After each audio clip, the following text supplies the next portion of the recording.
Hi everyone, welcome to my new video. അപ്പോൾ ഇന്ന് ഒരു ലെഗ് ഡേ ആയിട്ടാണ് വന്നിട്ടുള്ളത്. എനിക്കൊന്ന് സെക്കൻഡ് ലെഗ് ഡേ വീഡിയോ ആയിരിക്കും ഇത്. മേ ബി രണ്ടാമത്തെ പ്രാവശ്യം ഞാൻ ലെഗ് ഡേ ചെയ്യുന്നത്. അപ്പോൾ പുതിയൊരു വീഡിയോയിലേക്ക് സ്വാഗതം. നമുക്ക് വർക്കൗട്ടിലേക്ക് പോവാം. ഓൾറെഡി ഇപ്പോൾ സമയം 3 മണിയായിട്ടുണ്ട്. 1 ഹവറിൽ ഫിനിഷ് ചെയ്യണമെന്ന് പ്ലാൻ ഉണ്ട്. ഇപ്പോൾ കറണ്ട് ഫാസ്റ്റർ ആയിരിക്കും. ഫാസ്റ്റർ മീൻസ് അങ്ങനെ ഫിനിഷ് ചെയ്യണം. വർക്കൗട്ട് അങ്ങനെ വേഗം ഫിനിഷ് ചെയ്ത് പോകുന്നത് കുറച്ച് ബെറ്റർ. പോയിട്ട് വേറെ പരിപാടിയുണ്ട്. ഓക്കെ, അപ്പോൾ വർക്കൗട്ടിലേക്ക് പോവാം. ഗൈസ്, ഫസ്റ്റ് വർക്കൗട്ട് വന്നിട്ട് സ്റ്റാർട്ട് ചെയ്തത് ഹാംസ്ട്രിങ്ങിന് ലൈങ് ലെഗ് കേൾസ് ആണ്. നോർമലി എൻ്റെ ഹാംസ്ട്രിങ് കുറച്ച് വീക്കാണ്, അതുകൊണ്ട് തന്നെ ഹാംസ്ട്രിങ്ങിൽ തന്നെ സ്റ്റാർട്ട് ചെയ്യുന്നു. അപ്പോൾ അത് കഴിഞ്ഞിട്ട് ഏതെങ്കിലും സ്ക്വാട്ട് മൂവ്മെൻറ്റ്, അതായത് വെയിറ്റഡ് സ്ക്വാട്ട് മൂവ്മെൻറ്റ്, ഒന്നിപ്പോൾ സ്മിത്ത് മെഷീനിൽ അല്ലെങ്കിൽ ഇവിടെ ഒരു വേറൊരു മെഷീൻ ഉണ്ട്, അതിലെങ്ങാണ്ട് ചെയ്യാം.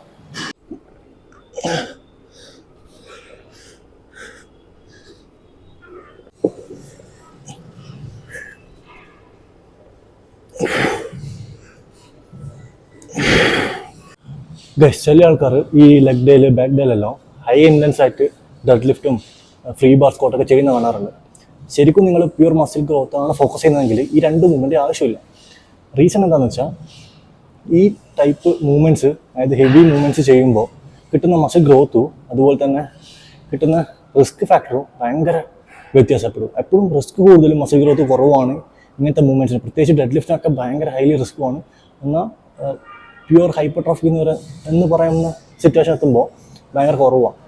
എന്നാൽ ഈ വർക്കൗട്ടൊന്നും മോശമാണെന്നല്ല പറയുന്നത്, അത് ഓരോ ആളെ നീഡ്സ് അനുസരിച്ച് ഡിഫറെൻ്റ് ചെയ്തിരിക്കും. ഇപ്പം നിങ്ങൾ ഒരു സാധാ ഒരു ബോഡി സ്ട്രെങ്തനിങ്ങാണ് ചെയ്യേണ്ടത്, ഫങ്ഷണലായിട്ടുള്ള നിങ്ങളെ ലൈഫ് സ്റ്റൈൽ ഇമ്പ്രൂവ് ചെയ്യാനാണെങ്കിൽ ഇങ്ങനത്തെ മൂവ്മെൻറ്റ്സ് ഒക്കെ ആഡ് ചെയ്യാൻ നല്ലതാണ്.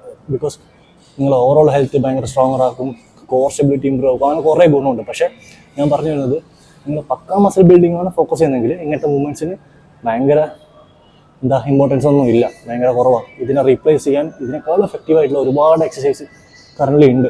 ഐസൊലേറ്റ് ആയിട്ടുള്ള പല മൂവ്മെൻറ്റ്സും ഉണ്ട്. സോ എപ്പോഴും എക്സസൈസ് ബെസ്റ്റ് ആണോ എന്ന് നോക്കുന്നത് നിങ്ങളുടെ ആവശ്യം അനുസരിച്ചായിരിക്കും. ഇപ്പം ഞാൻ എക്സാമ്പിൾ അതിന് 2 ആവശ്യം പറഞ്ഞു. അതായത് നിങ്ങൾ ബേസിക് ആയിട്ടുള്ള നിങ്ങൾ ഓവറോൾ സ്ട്രെങ്ത് ആണ് നോക്കുന്നതെങ്കിൽ നിങ്ങൾക്ക് ഓക്കെ ഇങ്ങനത്തെ മൂവ്മെൻറ്റ്സ് ഒക്കെ നല്ലതാണ്. ബട്ട് സേഫ്റ്റി നോക്കിയിട്ട് മാത്രം. ഞാനിപ്പോൾ പക്കാ ബോഡി ബിൽഡിംഗ് ആണെങ്കിൽ ഒട്ടും നെസറി അല്ല ഇങ്ങനത്തെ മൂവ്മെൻറ്റ്സ്. റീസൺ ഞാൻ പറഞ്ഞു, അതിൻ്റെ ഗ്രോത്തും മസിൽ ഉണ്ടാക്കി വരുന്ന പ്യൂർ ഹൈപ്പർട്രോഫി ഗ്രോത്തും പിന്നെ നിങ്ങൾക്ക് തരാൻ പോകുന്ന റിസ്ക് ഫാക്ടറും എപ്പോഴും ഭയങ്കര, അതിൻ്റെ റേഷ്യോ എപ്പോഴും ഒരു വല്ലാത്ത രീതിയിലാണ് ഉണ്ടാവുക.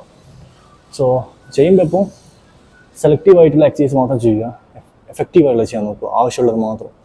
ചില ആൾക്കാർക്ക് ഈ 2 സാധനം ചെയ്തിട്ടില്ലെങ്കിൽ എന്തോ കംപ്ലീറ്റ് ആവാത്ത പോലെ, പാർട്ടായിട്ടില്ല, ശീലിച്ചതാണ്, ചെയ്ത് ശീലിച്ചതിൻ്റെ ഒരു വ്യത്യാസം. അല്ലാണ്ട് ഇതിലങ്ങനെ സയൻസ് ഒന്നുമില്ല. ഡെഡ് ലിഫ്റ്റ് ഒരിക്കലും ചെയ്താൽ മാത്രമേ നിങ്ങൾക്ക് ലോവർ ബാക്ക് ഇമ്പ്രൂവ് ആവുന്നില്ല. ഈ ഡെഡ് ലിഫ്റ്റിനെ റീപ്ലേസ് ചെയ്യാൻ ഒരുപാട് എക്സസൈസ് ഉണ്ട്. നിങ്ങൾക്ക് ഡെഡ് ലിഫ്റ്റ് പോലെ തന്നെ കുറച്ചും കൂടെ റിസ്ക് കുറഞ്ഞതാണ് റാക്ക് പുൾ വേണ്ടി പ്രാക്ടീസ് ചെയ്യാം. കമ്പാരിറ്റീവ്ലി റിസ്ക് കുറവാണ്. സോ അങ്ങനത്തെ വെച്ച് റീപ്ലേസ് ചെയ്യാം. ഞാൻ പറയാൻ കാരണം എന്ന് വെച്ചാൽ കുറേ ആൾ ഈ ഡെഡ് ലിഫ്റ്റ് അല്ലെങ്കിൽ ഫ്രീ ബാർ സ്ക്വാട്ട് ചെയ്താലേ മാത്രമേ എന്തെങ്കിലുമൊക്കെ ഉണ്ടാവും എന്നുള്ള രീതിയിൽ നിൽക്കുന്ന ആൾക്കാരുണ്ട്. അതൊക്കെ ഉണ്ടാവും, പക്ഷെങ്കിൽ എന്താ പറയുക, നമുക്ക് നോളജ് വരുമ്പോൾ അല്ലെങ്കിൽ കോമൺ സെൻസ് എന്ന സംഭവം ഉണ്ടാവല്ലോ. അപ്പോൾ ഇത് യൂസ് ചെയ്തിട്ട് നമുക്ക് രണ്ടും സെപ്പറേറ്റ് ചെയ്യാൻ പറ്റണം. അപ്പോൾ നിങ്ങൾക്ക് മൊത്തത്തിൽ നിങ്ങളെ ഗ്രോത്തും ഇമ്പ്രൂവ് ചെയ്യാൻ പറ്റും, നിങ്ങൾക്ക് ഉണ്ടാകുന്ന അനാവശ്യമായിട്ടുള്ള റിസ്ക്കും കുറക്കാൻ പറ്റും. നിങ്ങൾ ശ്രദ്ധിച്ചാൽ മതി, ഈ 2 മൂവ്മെൻറ്റ്സും ജിമ്മിലിട്ട് മെഴുകി അടിക്കുന്ന ടീംസിന് മിക്ക സമയത്തും ഇഞ്ചുറീസ് ആയിരിക്കും. ഫ്രീക്വൻ്റ് ആയിട്ട് വന്നുകൊണ്ടിരിക്കുന്നുണ്ടാവും, അല്ലെങ്കിൽ ഇങ്ങനെ എന്താ പറയുക, കൺസിസ്റ്റൻ്റ് ആയിട്ട് അവർക്ക് ഇഞ്ചുറീസ് ഉണ്ടാവും. ജനറലി ഞാൻ കണ്ടെടുത്തോളം അങ്ങനെയാണ്. നേരത്തെ വെച്ച് ഈ മൂവ്മെൻറ്റ്സ് അങ്ങനെ ചെയ്യാത്ത ടീംസിന് ഇഞ്ചുറി കമ്പാരിറ്റീവ്ലി കുറവായിരിക്കും. അതുമായിട്ട് റിലേറ്റഡ് ആയിട്ടുള്ള കാര്യം പറയുന്നത്. അപ്പോൾ ആവശ്യത്തിന് അനുസരിച്ച് മാത്രം ഇത് ആഡ് ചെയ്യുക, വേണ്ടാണ്ട് കുത്തിക്കയറ്റാൻ നിൽക്കുക. ഓക്കെ, സെക്കൻഡ് വർക്കൗട്ട് വന്നിട്ട് ഇതിൽ സ്ക്വാട്ടാണ്. ഈ മിഷൻ എന്താ പറയുക എനിക്ക് ഓർമ്മ കിട്ടുന്നില്ല. നിങ്ങൾ ഊഹിച്ചോ, ഇതെല്ലാ ജിമ്മിലും മിക്കവാറും ഉണ്ടാകാറുണ്ട്. ബോഡി സപ്പോർട്ട് അത് ലൈക്ക് നമ്മൾ ഹാക്ക് സ്ക്വാട്ടെല്ലാം ചെയ്യുന്നില്ലേ, സെയിം സപ്പോർട്ട് കിട്ടുന്നുണ്ട് ഇതിനകത്ത്, better than free bar squat. അപ്പോൾ ഇതിലൊരു 3 സെറ്റ്, ശേഷം നമ്മൾ എക്സ്റ്റൻഷൻ ചെയ്യുക. അതും കഴിഞ്ഞ് ഒരു സീറ്റഡ് കാഫ് റൈസ്, കഥം, അത്രേ ഉള്ളൂ.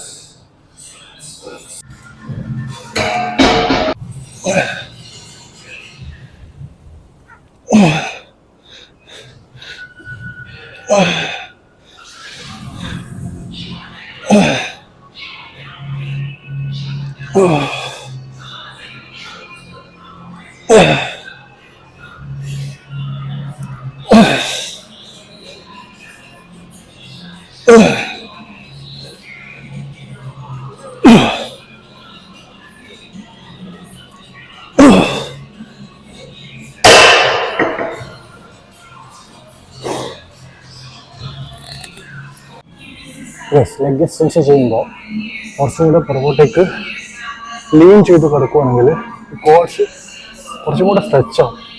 സോ മാക്സിമം സ്ട്രെച്ച് കിട്ടുമ്പോൾ ഗുണം എന്ന് വെച്ചാൽ കുറച്ചും കൂടെ മസിൽ ഗ്രോത്ത് കിട്ടാൻ ചാൻസ് കൂടുതലാണ്. സോ ഇപ്പോൾ ഇങ്ങോട്ടേക്ക് ഫോർവേഡ് ചെയ്യുകയാണെങ്കിൽ ഈ മസിൽ കുറച്ചുകൂടെ റിലാക്സ് ആയി, പുറകോട്ടേക്ക് പോകുകയാണെങ്കിൽ കുറച്ചും കൂടെ സ്ട്രെച്ച് ആയി. സോ അതാണ് അതിൻ്റെ ഡിഫറൻസ്. ഓക്കെ,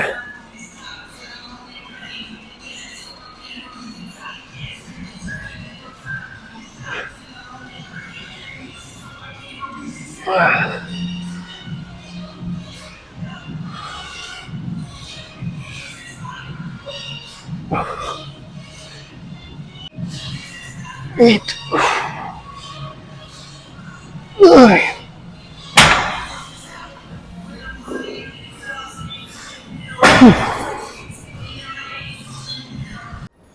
അപ്പോൾ സീറ്റഡ് കംപ്രഷൻ കൊണ്ട് ചെയ്തിട്ട് വർക്കൗട്ട് ഫിനിഷ് ചെയ്യാൻ പോവാം. ഇതിലിപ്പോൾ ഞാൻ നേരത്തെ ചേഞ്ചസ് എന്ന് വെച്ചാൽ മുന്നേ ചെയ്തുകൊണ്ടിരുന്നത് ഒരു മോഡറേറ്റ് വെയിറ്റിൽ 15 to 20 റെപ്പറ്റീഷനാണ് ചെയ്തുകൊണ്ടിരുന്നത്. ബട്ട് ഇപ്പോൾ ഹൈ വെയിറ്റിൽ ഒരു 8 to 12 റെപ്സാണ് ഫോക്കസ് ചെയ്യുന്നത്. ഞാനൊന്ന് ട്രൈ ചെയ്ത് നോക്കാം, ഒരു പരീക്ഷണം എന്നുള്ളത് ഇതിലെങ്ങനെയാണ് റെസ്പോണ്ട് ചെയ്യുന്നത് ചെക്ക് ചെയ്യാൻ വേണ്ടിയിട്ട്. അപ്പോൾ ഇടയ്ക്കൊന്ന് ചേഞ്ച് ചെയ്യാൻ നല്ലതാണ് ഏത് വർക്കൗട്ടാണെങ്കിലും. എന്നുവെച്ചാൽ എല്ലാ വീക്കും ചേഞ്ച് ചെയ്തുകൊണ്ടിരിക്കാനല്ല പറയണത്. Sometimes you can do. Okay,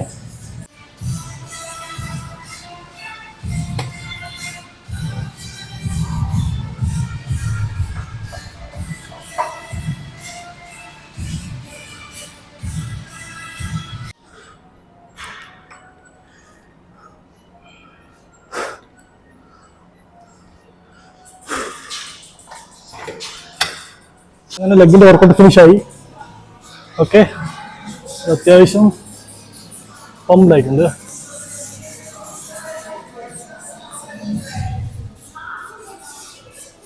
okay, അതാണ് ലെഗിൻ്റെ അവസ്ഥ. നമുക്കതിൽ സ്ട്രെച്ച് ചെയ്തിട്ട് ബോഡി പിടിക്കാൻ നോക്കാം.